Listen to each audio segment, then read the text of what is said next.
विदेशों में काला धन बना के बैठे हैं, हम उसको लाएंगे। 5 साल की परफॉर्मेंस रही है, डेवलपमेंट हमने देखी काफी सारे फ्रंट्स के ऊपर। ये पहली भूल की थी मोदी साहब ने अपने आप को चौकीदार स्वीकार करते हुए। इस बार कौन, मोदी सरकार या कांग्रेस सरकार? इस बार मोदी सरकार। इस बार मोदी सरकार। क्यों बताएंगे मुझे जरा? क्योंकि मैं राजस्थान से हूँ, हमारे अभी कांग्रेस सरकार आई, कांग्रेस सरकार ने कई वादे किए, 2 लाख तक के किसानों के ऋण माफ के वादे किए, लेकिन 1 रुपया भी माफ़ नहीं किया।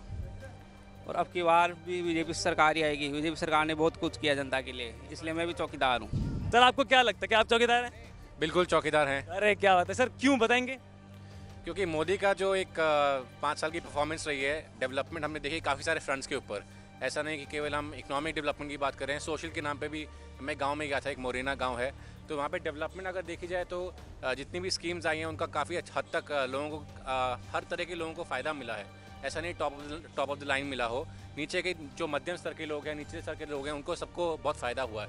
तो मुझे लगता मतलब है पहले ये फायदे नहीं पहुंच पाते थे, पहले ही बहुत सारी स्कीम चलाई थी गवर्नमेंट ने, तो क्या वो पहुंच नहीं पाती थी आपके अकॉर्डिंग? मेरे हिसाब से इम्प्लीमेंटेशन इतना ज़्यादा स्ट्रॉन्ग नहीं था। इस समय बीजेपी की सरकार सेंटर पे भी है, स्टेट पे भी है, तो उससे बहुत अच्छा एक बैलेंस बन गया। और उसके बाद इम्प्लीमेंटेशन था बहुत अच्छा हुआ इस बार। अच्छा, तो आपने सपना चौधरी सुना है एंट्री मार रही हैं कांग्रेस में, बात है वो मना वो मुकर रही हैं, लेकिन बीजेपी दावा कर रहा है, वो एक फॉर्म दिखा रहा है कि सपना चौधरी की एंट्री हुई है। इस पे क्या कहना आपका?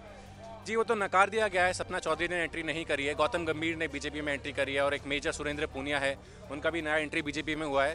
तो जो कांग्रेस एक फॉर्म दिखा रही है हमें, जो मेंबरशिप फॉर्म दिखा रही है सपना का, तो क्या वो फेक लग रहा है आपको? बिल्कुल फेक लग रहा है, इसमें कोई मेरे ख्याल से ट्रूथ नहीं है, और ट्रूथ जो है सबके सामने आएगा थोड़े बहुत दिनों में। देखते हैं, मनोज तिवारी का उनकी फोटो भी आई है, तो मुझे लगता है कि कुछ बीजेपी के साथ उनका हो सकता है। क्या लगता है आपको, लगता है कि कांग्रेस अपने आप को कमजोर कहीं ना कहीं समझ रही है, इसके लिए वो एक ऐसे फेस को सामने लेके आ रही है जिससे उनको थोड़ा नेम और फेम मिल जाएगा? बिल्कुल बिल्कुल, वो चाह रहे हैं कि यूथ को एक थोड़ा सा अट्रैक्ट करा जाए, लेकिन उनकी कोशिश मेरे ख्याल से अच्छी नहीं रही है। और ऐसी जो भी बातचीत चल रही है, मेरे ख्याल से बीजेपी इस चीज़ को अच्छे से टैक्टिकली काम कर पाई है। आप बताइए सर, क्या आप चौकीदार हैं? नहीं है। नहीं है? अरे ये ऐसा क्यों? अभी तक मेरे कानों में तब से एक ही बात गूंज रही थी कि मैं चौकीदार हूँ। ये पहली भूल की थी मोदी साहब ने अपने आप को चौकीदार स्वीकार करते हुए। मोदी जी प्रधानमंत्री जी हैं, और उन्होंने किसी विरोधी व्यक्ति यानी कांग्रेस के अध्यक्ष राहुल गांधी के कहने पर अपने आप को चौकीदार मान लिया। चौकीदार चोर है, यानी चौकीदार चोर है, लेकिन प्रधानमंत्री चोर नहीं है। कभी प्रधानमंत्री चोर का इस्तेमाल नहीं किया ये शब्द, तो वो प्रधानमंत्री है, उन्होंने अपने आप को चौकीदार नहीं मानना चाहिए।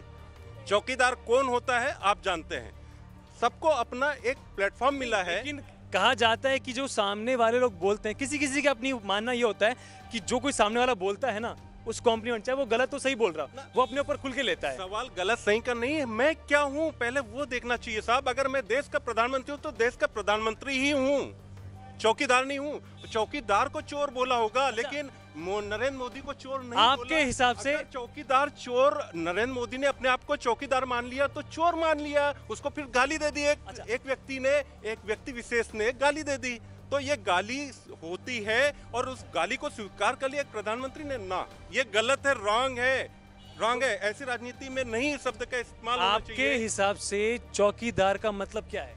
चौकीदार का मतलब ये होता है साहब कि उसको एक जिम्मेदारी सौंपी जाती है, एक काम दिया जाता है कि यहाँ से कोई एंट्री नहीं होगी, और उसकी वो चौकीदारी करता है। तो अगर प्रधानमंत्री अपना चौकीदार मानते, गलत नहीं है, क्योंकि देश जिम्मेदारी है जो उन्हें सौंपी गई है। नहीं है, फिर मैं ये कह रहा हूँ, अगर वो चौकीदार होते तो साहब माल्या बाहर नहीं जाते, देश छोड़ के नहीं जाते।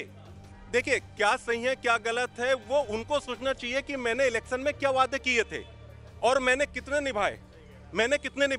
क्या मैंने वो जब आरोप ये लगाते थे कि हमारे देश की पूंजी विदेशों में काला धन बना के बैठे हैं, हम उसको लाएंगे, क्या ले आया? तो ये राजनीति है, जो कांग्रेस ने काम सही करा है, ये भी काम सही कर रहा है, और जो झाड़ूबाज जो काम कर रहा है उसको चलन नहीं दे रहे। अब मोदी का है, मोदी तो आना ही आना है, काम सारे कर रहे हैं, बुरे किसी ने कर रहे हैं। कांग्रेस ने क्या करा मुझे बताओ? तो आपके हिसाब से कौन आना चाहिए आगे? नहीं, मोदी का है जी, मोदी आएगा। मोदी आएगा, क्या बात है। आप भी चौकीदार हैं?